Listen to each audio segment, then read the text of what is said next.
welcome to our final plenary session of the Research and Innovation Days 2021 edition. I hope you've enjoyed these past 2 days with us and that you shared your own knowledge and expertise with others, many thousands of you online. We would like to have your opinion, so please do get back to us after the event and fill in that post-event survey. The R&I journey has started and we're taking off together. But how can we address the required societal transformations required by the European Green Deal? And how can the future of co-designing research and innovation respond?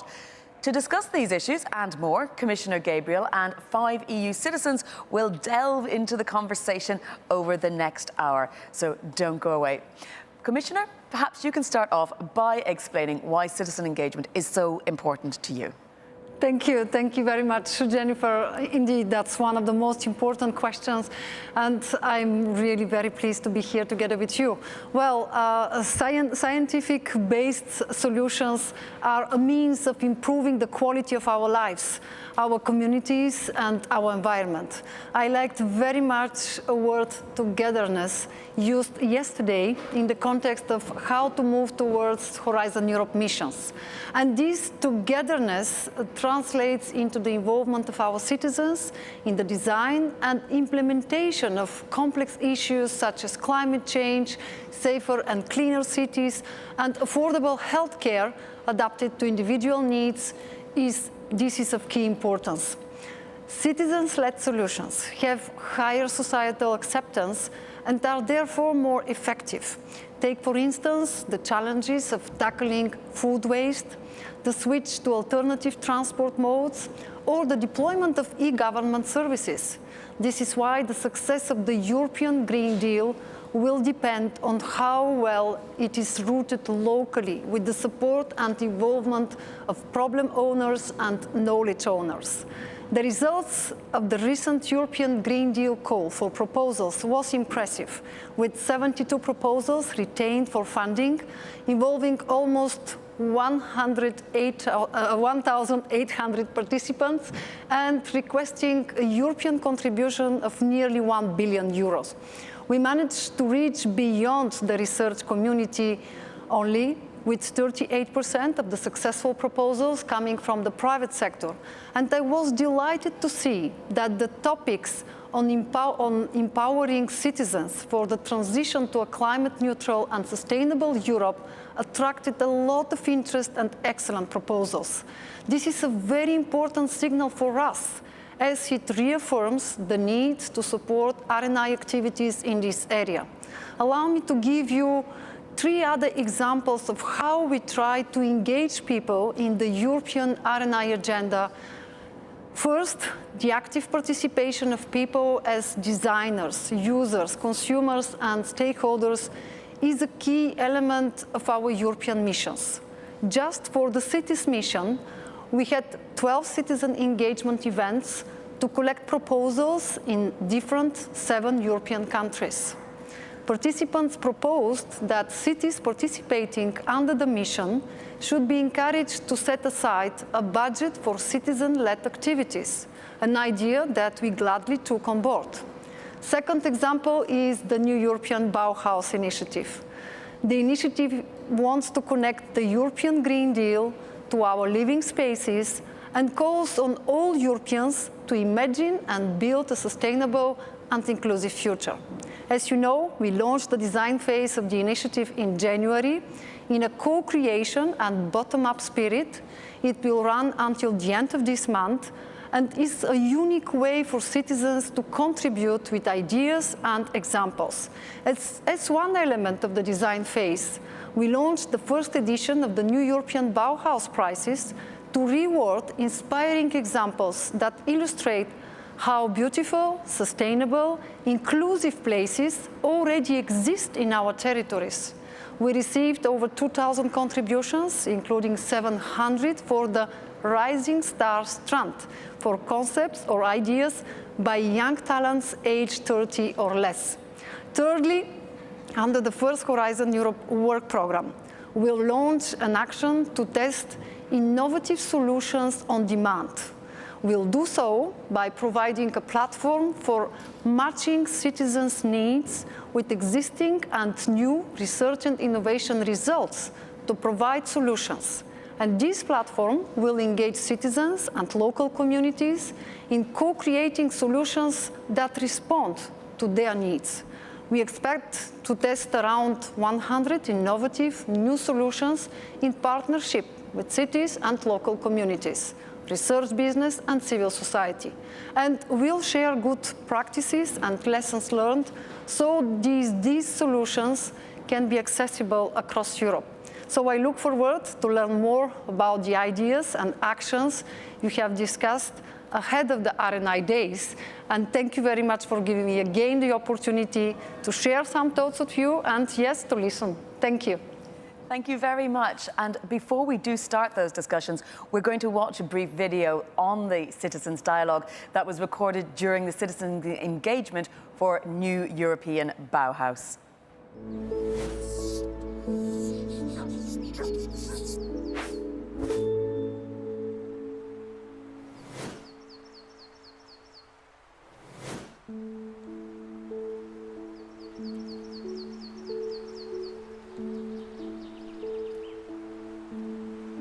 Takiego właśnie pogorszenia zdrowia psychicznego, bo ludzie zostali niesamowicie przestraszeni. Nie zrobili nic, żeby ludzie czuli się bezpiecznie, żeby zminimalizować strach.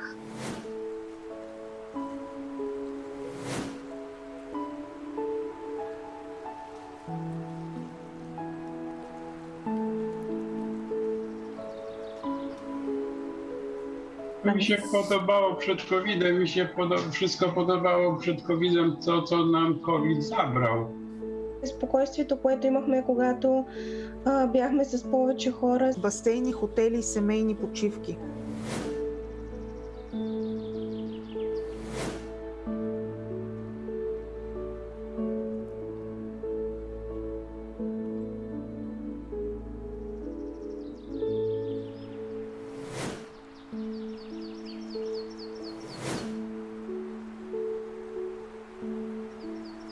Wiemy, jak się zachować w czasie pożaru. Robią próby, tak? Jak się ludzie ustawiają, gdzie mają się ustawić, którymi wejściami mają. Wydaje mi się, że to jest też takie coś, że społeczeństwo totalnie było nieprzyszykowane.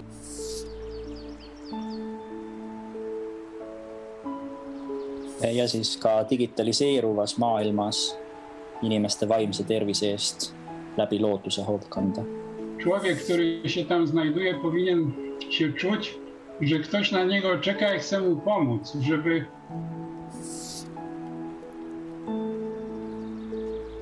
Tworzyć miejsca, gdzie ci ludzie będą mogli się poczuć bezpiecznie, w których będą mogli zaufać, więc linn ja liikumine peab olema turvaline nii 8-aastasele kui 80-aastasele. Lähendab kogukondi.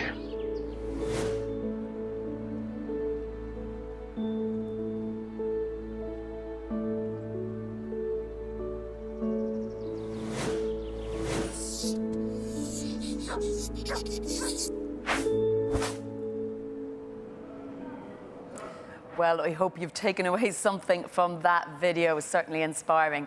It's poll time again. We would like to take the temperature of our audience once again and get you to take part in answering the following question.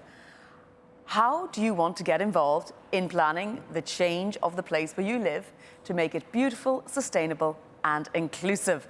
We've got some multiple choice options for you there, and we'll come back later in the session to take a look at the results. Have a good look at that, so choose your options.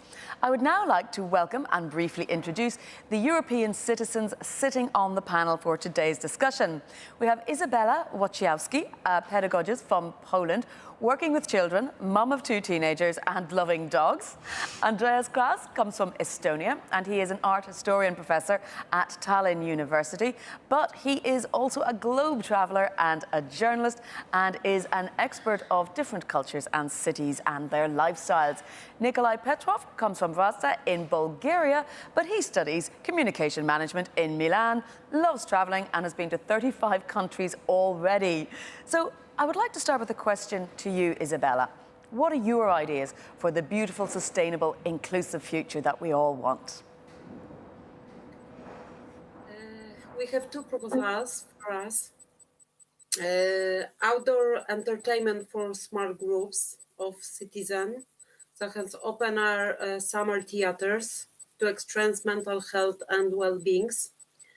The Polish group was extremely concerted about the toll that COVID-19 has taken on us and its teams of mental health and well-being. We have made a lot of proposals in our groups in that sense, keeping in mind the beautiful and sustainable and the inclusive requirements of the European Bauhaus initiative. Mental health needs healing. So one of the proposals was about creating outdoor cultural sites for togetherness. Outdoor theater to enhance mental health and well-being was proposed as means to counter this effect and repair our mental health. In particular, we thought participatory theater in our public squares or summer theater gardens with performance for our age. We think this is an action that can be carried out immediately. Also, engagement artists that have been also so affected by the COVID-19 situation, and of course helping with caring relationships and reenacting collective ways and spaces to deal with this and next crisis. It is beautiful, sustainable and inclusive. And the second proposal is increasing and improving access to public transport.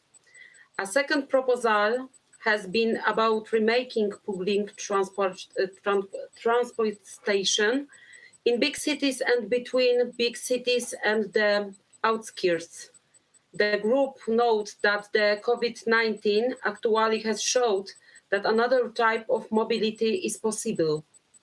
So the group thought that the combination of different actions that need to be implemented, including infrastructures, including making space for lights form of transport, electric scooters, bicycle rentals, and punts all over the cities. The focus of the latter is about have transport in open air, so that we are able to breathe on the open and not enclosed in buses and trams. But they also take it about improving the ICT of public transport and the urgent needs for replacement of buses, trams with never ecological ones. So the idea is to make transportation not only accessible to different needs for residents and visitors, but also better management and control it. This is our proposal. Thank you very much, Isabella. I think you're correct. Indeed, outdoor spaces are very important for mental health, particularly recovering from COVID, and mobility and transport are issues we've been discussing over the last 2 days a lot as well. Andreas, let me turn to you. What challenge would you think the implementation of this type of project could face? For example, what would you like to see for your beautiful, sustainable future? You know, first, we need to do some researches and find out what is most important, because time to time we discover things that are not so important. And of course, the most important thing are right now, I don't think that the most important, but anyway, is the aging, because the people in the European Union everywhere, there are more and more elder people. And that's why we need to take care how the elder people can handle in open space or in homes or whatsoever.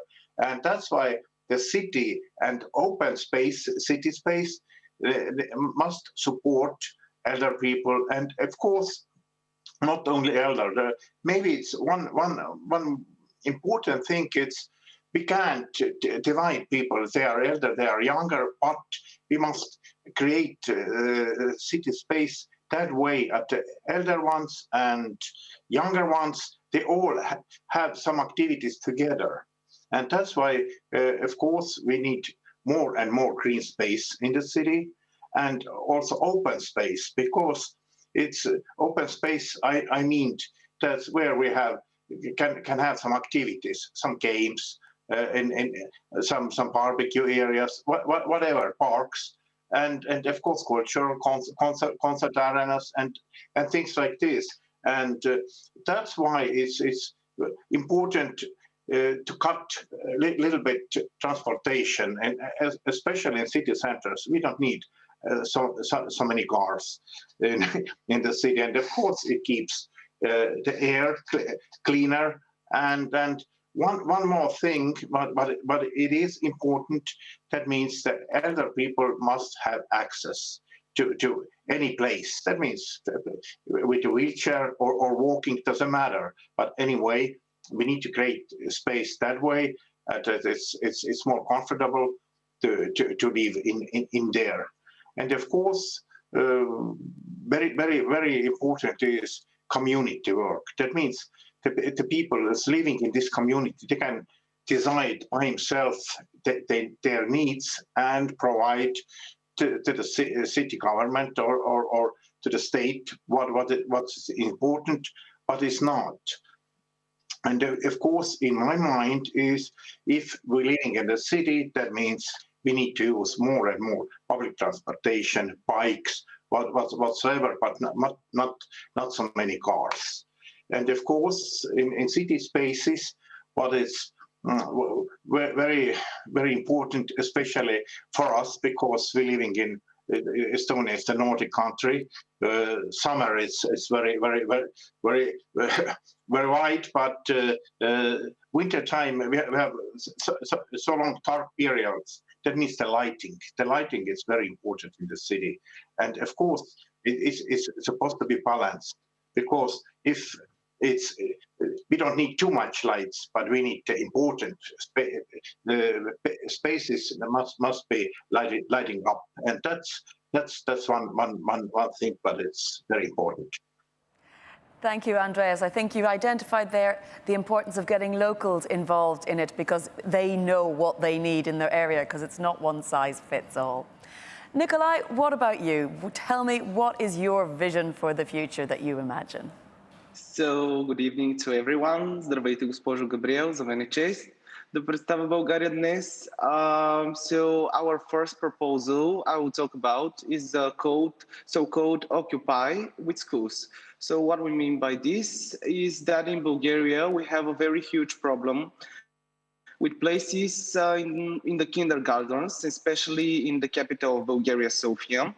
And so to solve this problem, the municipality of Sofia is trying to talk with investors to use space from the new buildings as kindergartens. And unfortunately, during the communism and the post-communism, many factories have closed their production. Until nowadays, the buildings are useless. And as an example, I can give the Kremikovci case. I think that Mrs. Gabriel knows it. And this case is really, this building is really important factory, or it used to be, and it's located nearby Sofia. And around there are many green spaces, and it's perfectly constructed to be renovated and turned into a large school, for example, or large kindergarten. And we think that as the population in Bulgaria is growing and there is innovation everywhere in our lives, we also need innovative schools, like eco schools, places where kids can have freedom and where they can feel safe and good. And so we need more sustainable schools at the same time, good enough to show the students that this is the right space and place for him or her to spend some time not only studying but with friends. And we think that educating people and mainly youngsters about the natural resources is the most efficient way to firstly save the earth, and secondly give the example to the young generations how to take care of the future. And then it comes to the second proposal from Bulgaria, which is called City Outskirts Development. And the aim of this proposal coming from Bulgarians is to start the process of moving from big cities, which are overpopulated and extremely polluted, to places like my hometown, Wrocław, where on one hand there is a job for the young people, and but it's important to seek for this job. And on the other hand, parking is not a problem, for example. Air is clean and fresh. People are mostly know each other and live better than the average globalized human nowadays.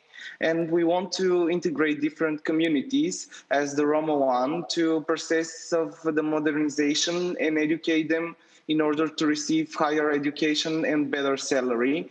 And we strongly believe that this is really important. What else? We want to improve the people and their connection between human and nature, which is already something forgotten. And small spaces to natural places for lunch with friends or family is not similar as going in the large shopping malls. So there we need to reconnect to the nature and in our everyday life, and we need to develop that proximity. And we want to invite more people to visit and explore the small towns, like, as I said, my hometown, which to me are as interesting and as much rich in history, culture, and traditions to show as the large cities, which are famous all over the world. Thank you very much. Thank you very much, Nikolai, as well. I was struck by the fact that all three of you in your own way mentioned nature, so that's clearly something that cuts across. Perhaps, Commissioner, before we turn to the other two speakers, you'd like to comment on what you've heard or even ask them follow-up questions. Well, first of all, thank you very much. I think that here in front of us, we have real role models, talented people, and that shows us that our approach to the new European Bauhaus is the good one, because you have experience, you have clear ideas, and that's my question. What is your wish for the next step of your own project? Because Isabella, thank you very much for raising the importance of public transportation. I think that now definitely we don't have to come back to the situation before COVID-19, how we can use this experience and how we can really improve and be more adequate to the local needs. Andres, thank you very much for raising again the importance that the new European Bauhaus, it's about us as a community. We don't need to make this divide between young and old people. We need really to work together. And that's my real question. We have here huge experience. How with your project you can contribute to feel everyone as a member of a community, and it's so inspiring. Николай, за мен е чест да имам млади талантливи българи като вас. Thank you very much. It's a honor for me to have young people like you, bright minds. I think that you raise the importance of our schools, of education, but at the same time to see how we can ensure their sustainability. It's great, this idea to transform useless buildings into kindergarten or schools. So for me, again, the question is, what do you need as support in order really to inspire others to use this good practice in order to see how we can scale this? Because somehow at European level, and I will come back with this, we have some instruments to support initiatives like this one, but I think that it's absolutely important to say that the European Green Deal, if we don't transform it into a human-centered, positive experience where we are here as a community, it will be impossible to achieve our ambitions. And every one of you has here an extraordinary example of a concrete contribution. Thank you very much. Isabel, I will give each of you time to have a very short, brief response to the Commissioner. Isabella. Okay. We have thought about it, but we need to resist to go back to where we were before COVID-19. A reduction of traveling is, to me, desirable.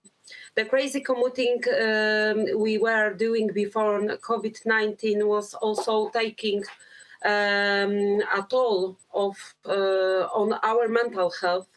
In Poland, as surveys show, many people are satisfied with remote working. Therefore, many companies could switch to working from home, which reduces mobility. Polish students seems prize online teaching. It is more efficient and gives them more opportunities. They also save time to get to and from university, thus reducing their mobility. So you could introduce remote teaching in higher education on a permanent basis. Thank you. And there's anything briefly that you would like to add? So for me, it's important if we want to do something, then first we need to introduce what we want to do and explain it. And then I think so it's not so difficult to find right people who's going to help, who's going to join with us, and that's the most important. But my question in this space is what we need to do to find these people, because it's not easy to find people with the course and with the drive, and we may have very good ideas, but we need to have good people also. And that's the experience was that when we had a COVID-19, and many people open their talents, and then you can see that everything is possible, because he came out with COVID-19, and that means we can come out from anything and can resolve all the problems what we need to resolve. And Nikolai, your last word for this session. So what we took in mind about our proposal is the beauty, the sustainability, and the inclusiveness, and we weighted all of them, because by reproposing buildings, we're not only aiming at more beautiful, but also at more sustainable places. And we think that old industrial buildings can be reproduced, and this is really vast to improve the quality of the surrounding areas, as currently such places are ugly, dangerous, and they run in the land space. And it's inclusive, because you know that schools have to be more beautiful than they are as nowadays, and it's where kids grow up, and whatever they see and experience, their everyday life has an impact on how to grow up. So if they see run down, ugly places, they will get used to it everywhere. So that's why we believe it's really important. Thank you, Nikolai. Very articulate in 2 languages, even though I didn't understand one of them. Thank you very much indeed, all 3 of you, for your insightful points. I think it's been very inspiring. What we're going to do now is we're going to bring in a couple of other speakers, young entrepreneurs who would help us shape the future together. A couple of young innovators we have joining us via video link. We have Johanna Nielsen-Karlsson and Teemo Vistamkul. Thank you very much for joining us, Teemo and Johanna. You took part recently in a workshop that gathered young entrepreneurs from across the EU. So can you tell us more about the workshop and about yourself and what you're doing? Johanna, perhaps you could go first, please. Thank you. Hello, my name is Johanna, and I am one of the co-founders and CEO of a company called Vivideye. So we have a technology that can remove color from textiles. And then we can reapply new colors and logotypes on textiles. So this makes it possible to apply new colors and reuse the garments over and over again. So that's how we contribute to this green transition. So we were young entrepreneurs who were gathered from the whole Europe, and we discussed the actions that discuss the needs for young entrepreneurs.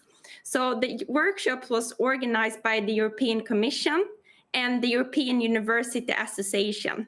So we focused on the specific actions that the EU can do for us as young entrepreneurs, but also what we as young entrepreneurs can do for the European Union. And it was me and then 20 other young entrepreneurs, and another one who were participating was Teemo as well. Thank you very much. Teemo, I wonder, are you there? Can you give us your thoughts as well on, tell us about you and what you're doing in your work? Thank you for the nice introduction, Johanna. Sorry, I had some minor internet problems. So, greetings from Germany. Hello, my name is Teemo Vistamkul, and I am the co-founder and the CEO of the German startup InnoFarming based in Siegen. So we at InnoFarming develop vertical indoor farming systems, creating the agriculture of tomorrow. First of all, I am very happy to be part of this conference and to share our results from the discussion with young entrepreneurs from all over Europe. And yeah, we really appreciate the initiative, the European Commission and the European University Association by inviting us and discuss with us together.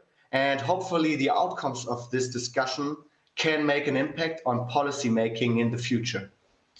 Well, thank you very much to both of you. Both of your ideas are very green, very sustainable. So I'd like to ask you about how is it that you think young entrepreneurs can contribute to this green transition and the solutions of tomorrow? Do you keep the idea of green and environmental awareness in the forefront of your mind, Johanna? Yeah, so we as young entrepreneurs are the generation of change. So with our motivation, knowledge and skills, we can accelerate the development of sustainable ideas.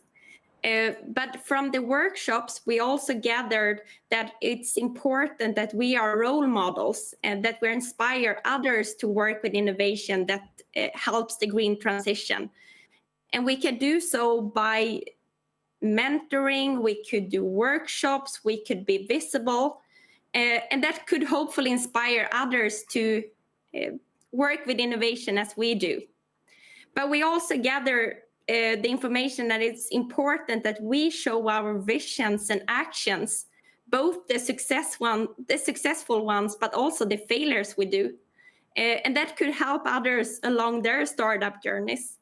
So therefore, we believe universities has an important roles here. They are important for the transition by promoting entrepreneurial spirits and startups foundation in a sustainable way. Thank you. And a quick question to Teemo then. What advice would you give to other entrepreneurs like yourself for being green? I see. So first of all, I totally support Johanna because we as founders of InnoFarming also founded our company out of the university. And in my opinion, the European Green Deal shows very ambitious but very important goals for all Europe to basically create a sustainable and fair ecosystem for all Europe. And if we as Europe can achieve these goals, we can be a role model for the entire world. So nonetheless, to achieve these goals, in my opinion, disruptive and new ideas have to be developed to change the existing and unsustainable structures we use and face today. And in the workshop as well, we found out that we as young entrepreneurs from all over Europe basically already pursue innovative business ideas specifically aiming on environmentally friendly developing of products and value chains. And in my opinion, this motivation, skill and know-how can accelerate the development of sustainable and disruptive ideas in an agile way. And in combination with the resources of the European Union, it will trigger innovative change which not only promotes the European Climate Pact, but also strengthens the EU as a global leader. Well, thank you both very much. The Commissioner is here with me and she's nodding along, finding your comments extremely interesting. So I'm going to hand over to you, Maria, to make your thoughts on what they're doing. Well, I would like really to react, dear Johanna, dear Teemo. You are so inspiring for us. I'm really proud of you because just before this panel, I participated in another one dedicated to disruptive innovators. And what I said is that we need really to reach out of the usual suspects, not only from bright minds coming from world-class research organizations and universities. We need more women. Thank you, Johanna. We need more women like you. And we need for entrepreneurs that are looking in and for rural areas. And that's why, Teemo, it's so important what you are doing. For me, it's great the message that you sent. And for that, I think that the second important message is that for sure we need here to strengthen some of our existing instruments, and for other ones to establish synergies. Because yes, it's true that we need to make our universities more entrepreneurial. We have some good initiatives like Higher Education Innovate. Now we need really to strengthen our actions with the European Institute of Innovation and Technology, with the European Innovation Council. So I think that here we have a real chance with the Green Deal, with the new budget dedicated to Horizon Europe and Erasmus+. It's up to us with examples like yours, not only to talk about synergies, but to show that these examples, these talented young people exist here and Europe is their home, and that's why we need to support you. Thank you so much. Well, we have a little bit of time left, so I'm going to bring back in our other three speakers so we can have a multi-way discussion. I don't know, Commissioner, if you have any particular questions or if I should start firing questions at our speakers. I'll go ahead then, okay. Well, first of all, what I want to ask, Isabella, you were very focused on transport and getting everyone involved in the community. Let me ask our two entrepreneurs, how much do you look at the community in getting involved in the work you do? Teemo, perhaps I would go with you first. Yes, I really like this question because we've, as young entrepreneurs from the small city called Siegen in Germany, we did not have any contact points with the EU so far. So especially in the beginning of our company foundation, we closely worked together with our regional network here in Siegen. Nonetheless, later on, when trying to accelerate business growth, as the Commissioner really good says, that contact points with the EU become very important due to the limited resources of these regional networks. And the workshop we participated in showed that other young entrepreneurs reported similar points of view in all Europe, which create the wish that the European Union should also focus on giving information and be in touch with smaller regions and their startup clusters, such as Siegen, for example. I personally totally agree with that, because in my opinion, the European Union should be more present and visible for smaller startup clusters. And from my observation right now, it seems that especially big startup clusters, such as in cities like Berlin, Lisbon or Dublin, they are in close contact with the European institutions, which is good for sure, but should not be the exception. And we saw in the workshop that the smaller regions of the European countries also offer multiple startups with a high potential to grow and flourish when provided with sufficient resources. And in my opinion, Johanna's startup is a very good example for that, actually. Well, Johanna, I will turn to you because Nikolai mentioned that one of his big ideas was to really improve the environment of schools around Europe and to make use of the resources that we have. How important to you was the background of your education and the environment that you grew up in developing you into such an inspiring young woman? I mean, I would say, like, first of all, like, my university has been a very important role here. They have kind of helped me to be where we are today with the company. Because Chalmers University here in Sweden, they work like a lot with, like, especially on the master program I've been attending, Chalmers School of Entrepreneurship. So they have helped to match researchers with entrepreneurial students with entrepreneurial spirits. So, and that has been a very successful case that you can actually put out those cool innovation who can make an impact to the market, because they are not supposed to stay here only at the university environment. We need them out on the market to actually make an impact. So that's my goal, to push out our product and actually make an impact. Thank you, Johanna. Nikolai, I'm going to come back to you again because, as you mentioned, you're from Bulgaria, but you're studying in Milan. So you're taking advantage of the freedom of movement we have in the EU. How important is that for developing, if you like, new futures for innovation and so on? So I think that to share our European space together is the most important aim that the European Commission and all citizens living in Europe should state at their mind and at their heart, because Europe is something that you bring in your heart. And for me, it's really special because I've got friends from many different points of the world. And I know that if we are one big family, we can achieve everything. And as for the innovation, we saw that without innovation and without moving forward to the future, we cannot go on, as the COVID-19 crisis shows us that our innovations still nowadays helped us to cope this, to create a vaccine, to reach out, for example, my university from home, to study from home, to work from home, and so on. So I think that together, building a good community and building modernization into our daily life, we can achieve everything. Thank you. Commissioner, could you react? You've had some splendid answers from our engaged citizens here. Anything standing out that you particularly want to comment on? Well, everything on the three last interventions, because Teemo, you are so right that we should here do all what is possible in order to unlock the potential in every single small ecosystem in Europe, because we have extraordinarily talented people and startups everywhere. That's why I'm so glad that you raised this issue, because it's true that we have a European research area, we have a European education area, but we don't have a European innovation area. And it's really time to tackle this fragmentation, to connect more the different ecosystems and to unlock the potential.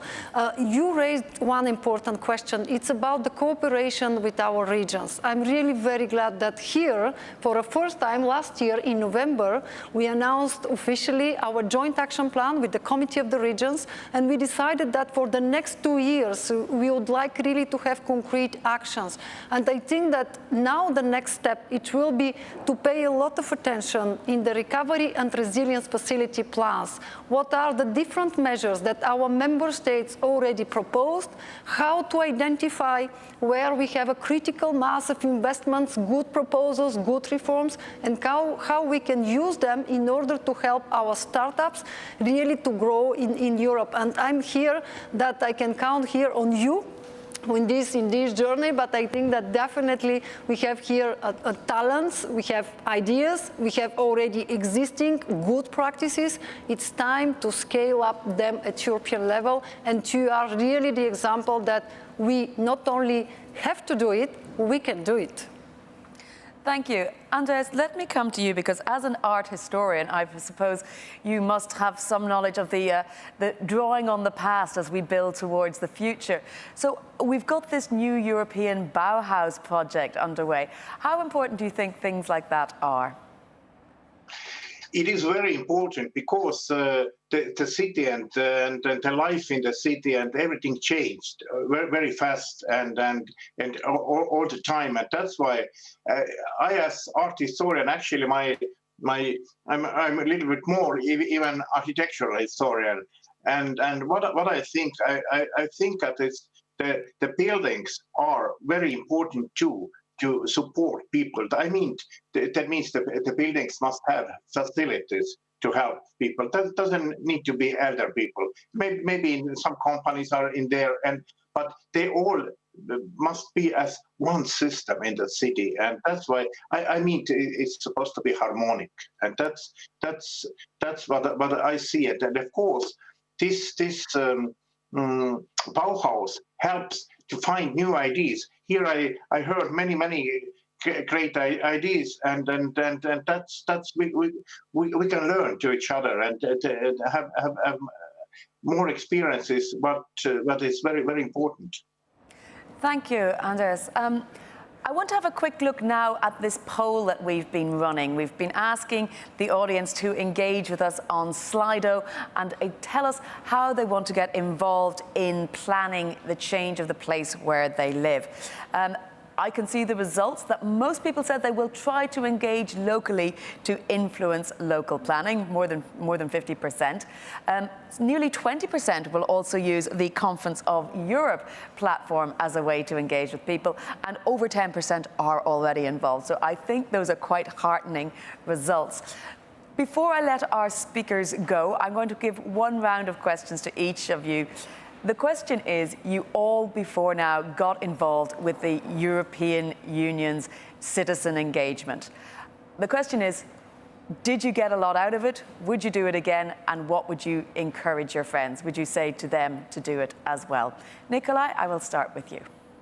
So what I learned during the session with the Bulgarians is that the people are really different, and people believe in different things and care about different things. But when it comes to what we will live afterwards and what we are concerned about is a better future and about how the world will develop and how our life will change, and hopefully it will be in a better way. So I really wish that all the ideas presented here can become reality, and that is how I know that we have influenced anything with our participation in this event or similar events like this one. So I want to keep being involved, and I want it personally because I want to breathe normally. I want the fresh air, and I want to eat healthy homemade food. I want my child one day to be strong and happy and surrounded by good people. So another success for this engagement is that they do not stop here, and that I can continue sharing my ideas and helping share our future as I'm doing now, presenting the ideas that we collected in front of you. Well, thank you very much. That really is heartwarming. Isabella, how has your experience been? I heard that during a pandemic, the health status of many people, including young people, deteriorated not only physically, but also mentally, as well as financially, which greatly affected the quality of life. You should know that we citizens who are stuck in the COVIDian reality now best what impact it has had on us and what we need most in order to function normally and live in the post-COVIDian reality. So events like this one and events that I participate in the event today is to me what needs to be done for the success. You should listen to us, support us, and help us to return to normality, just as you're doing now. Thank you, Isabella. Andreas, what's been your experience, and what would you say to others? You know, my experience was first we get some new ideas from the other people, because if you have like brainstorms, then you always will find something what you can do better, and that's why I actually discovered that it's so many people who wants to make changes and who can cooperate, and that's very very good, because I see right now we know what to do and how to do, and of course for us. For me, it was most important subject that's city and the life must be from 8 to 80. Everyone must have some part and find out something. And one more thing, what I was thinking, it just came in my head right now. It's very important, especially if we need to do with elder people. You need to keep them actually the moment that they can work, they can also contribute to the society. It's very important for them. Thank you. Teemo, the same question to you. How have you found engaging with the EU institutions as a citizen engagement? Yeah, it was a very nice experience for sure, because it was the first time we worked with the European Commission and the European University Association, and it was very, very positive. Because, we got in touch with not only the European institutions, but also with other young entrepreneurs from all over Europe. And I really enjoyed the discussion with these young entrepreneurs. Actually, I am still, and I will be in close contact with Johanna we are very, we talk much about our experiences, and that it feels very good to share these experiences and maybe to help each other. And yeah, I'm very, very grateful for the amount of and support of what we received from the University of Siegen, because without the University of Siegen, I won't be here, because they suggested me to be part of this workshop, which led to me today speaking to you. And I really, really enjoyed it. And I'm sure that with possible support of the European Union, both my university, but also the universities in smaller regions in all Europe, and also we as young entrepreneurs can further flourish and expand our entrepreneurial actions. And I really hope that we as young entrepreneurs can stay in touch with the European Commission and with the Commissioner to help develop more policies in the future. Thank you, Teemo. And Johanna, I will give you the last word. I mean, I agree with a lot of what Teemo just said. Like, it has been super valuable to talk with different, like other young entrepreneurs around Europe. And it has been very important for us to like tell you what we need to succeed with our companies to actually make an impact, because we kind of need to say it's important that we express the needs we have in order for you to actually help us along the way, and also show how we can contribute as well. And also the importance of the universities, as Teemo mentioned, they have been a super important part of the journey we are doing. So yeah, keep listening and be open. And you have been great there, and we're thankful for we could be here and talk about it. Well, I'm very thankful that you're here as well. It's been absolutely great to hear from all five of you. Commissioner, what are your thoughts? I'm sure you're heart-warmed as well. Well, it's really inspiring, and I would like really to react on some of the main points that were raised. First, Isabella, thank you very much for insisting so much on the mental well-being and the importance of this issue. I think that here we need to continue to pay a lot of attention. I'm not sure that we are aware of all the negative impacts or consequences that we'll continue to face.